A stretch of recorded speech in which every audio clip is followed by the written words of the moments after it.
Je trouve vraiment qu'il y a beaucoup trop de choses dans mon bureau, que du petit bazar. Et des fois, pourtant, c'est ce petit bazar qui console. Je rêve d'une grande pièce vide. Je pourrais marcher, avancer, être loin de l'appareil. Et il n'y aurait rien dans la pièce, juste que ça parlait. Mais il se trouve que ça peut pas. Alors, je m'enquiste. Ça va de par terre jusqu'au plafond et je m'enquiste. T'es à ton ordi, tu te lèves, il fait nuit, puis 2 heures après, il fait un peu moins froid dans la pièce, un peu. Bon, s'enlever un peu ça. Finalement, t'es toujours à l'ordi, mais c'est bon, il fait jour maintenant, côté nord. Ce qui est important avec la vidéo, c'est que si je le montre, ça existe. Et donc, si ce qui existe, on le déplace,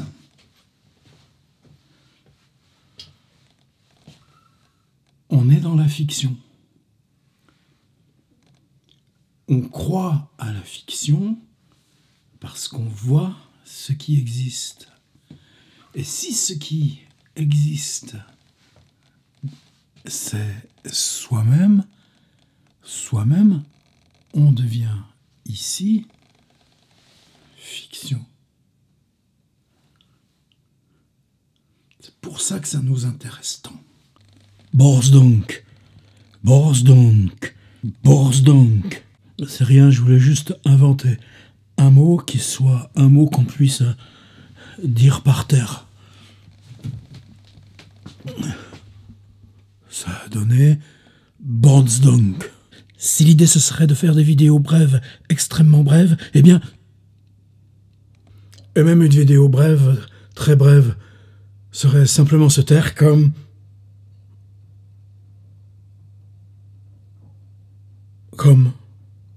Des fois, le début d'après-midi, comme ça, il m'arrive régulièrement de faire la sieste. J'ai pas honte. Je reste à mon bureau. Il peut y avoir plein de bazar. Le bazar, il attend. C'est un moment où on part. On laisse aller. C'est le moment où viennent les monstres.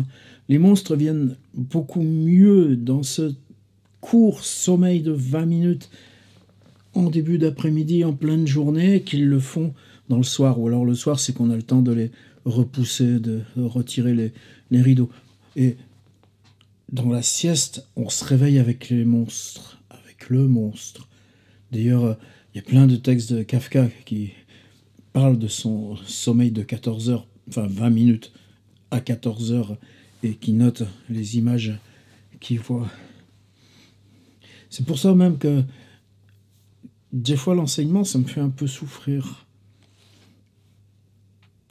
Je dis ça pour rire, hein. Mais dans les 2 jours où vous enseignez, ou plus la veille, où il y a plein de trucs à préparer, on fait pas la sieste, on peut pas faire la sieste bien. Résultat, on est privé de monstres. Comment ils font les gens qui écrivent pas avec un monstre, qui vivent pas avec un monstre? Comment on fait pour tenir avec soi si on sait pas où est le monstre? Comment est le monstre? Et c'est pour ça que je fais la sieste. Là. À mon bureau. Peut-être que c'est aussi lié en partie à ces questions de la mémoire immédiate. À partir de 65 ballets, les noms propres, il faut revenir les collecter. Quand on fait une intervention sur un domaine, une conf sur un domaine, avant on fait un petit reset mental. On sait qu'il y a bagarre avec la mémoire. Comment on appelle ça? Vous voyez? Même ça, je m'en rappelle plus. C'est la mémoire du là tout de suite. Eh bien, peut-être que faire ce genre de vidéo, c'est un combat contre la perte de la mémoire du là tout de suite. Pourquoi? Parce que j'enregistre plein de ces petites boucles, et après, Après quoi? Je me souviens même plus que je les ai faites. Jusqu'à ce que je sorte la petite carte et puis que je l'installe sur l'ordi. Et c'est ce machin-là que je voudrais aller au bout. Écrire dans sa propre absence à sa mémoire du là tout de suite. Grogne, autofocus. Grogne, autofocus. Grogne, autofocus. Grogne, autofocus. Grogne. Ou alors la question pour moi serait de me prouver que 65 balais, on peut faire un truc, mais alors complètement génial. Mais alors complètement génial, complètement neuf. Que même soi, on n'aurait jamais pensé écrire comme ça, écrire de cette façon-là. Écrire comment? Eh ben, écrire comme ça. Je viens de relire des aphorismes de Karl Kraus. Le monde veut qu'on soit responsable de lui, non de soi. Ben, pourtant, ça me fascine un type qui a écrit qu'avec de l'ultra bref. Moi, c'est ce que je veux faire ici. Pourtant, qu'est-ce que je les trouve chiants, qu'est-ce que je trouve vieux, les aphorismes de Karl Kraus. Pourtant, en tant que personnage, en tant que ce qu'il fabriquait, là, comme ça, dans la presse, installer ces espèces de fusées d'étincelles, je pense à lui plus qu'à ce qu'il fait. Je sais pas si pour les gens comme nous, ça peut être pareil ou pas.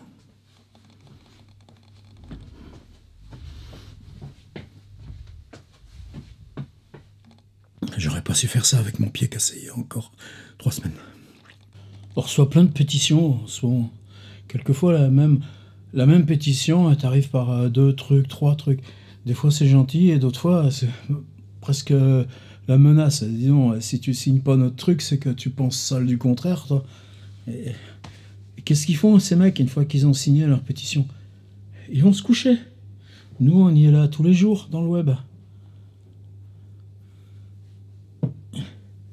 Et des fois même, s'occuper de littérature, c'est ça qui dit la hauteur de notre bagarre. Mieux que signer une pétition.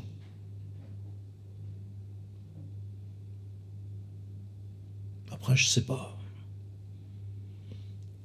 Mais c'est pas forcément ce qui donne bonne conscience qu'aide le plus au combat qu'on mène. Quand on le fait là, ensemble. Attention, je vais essayer quelque chose.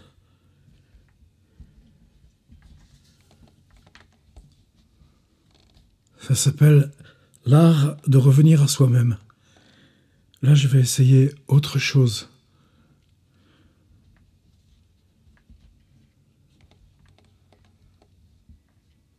Ça s'appelle l'art de se quitter soi-même. Il faut bien qu'on essaye des choses. Ceci, c'est pas mes Balzac. C'est les Balzac de mon grand-père. Mais c'est les Balzac que j'ai lus quand j'avais 15 ans, tout un été. Et depuis, ça n'a plus jamais été pareil pour moi. Alors, j'ai ces Balzac-là, même si c'est pas ceux-là que je les lis plutôt en Pléiade ou directement en numérique. Et puis, Charles Schiller. Ça, c'est une grande découverte, Charles Schiller. Ça m'accompagne. Hein. Qu'est-ce que c'est un peintre qui vous accompagne sans qu'on travaille dessus? Je sais pas, mais en tout cas, c'est ça. Et puis là, c'est mes propres livres, les livres que je fais. Ça va prendre de plus en plus de place, ça fait rien, on les mettra au-dessus. Qu'est-ce qu'un auteur fantastique? Un auteur fantastique est un auteur qui invente des mondes.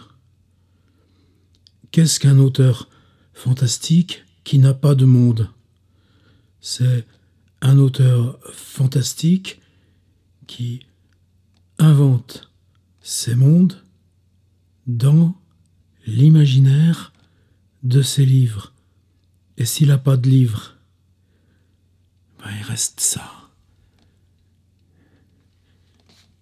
Il reste au moins ça. Est-ce qu'il est légitime à un auteur de parler du sommeil?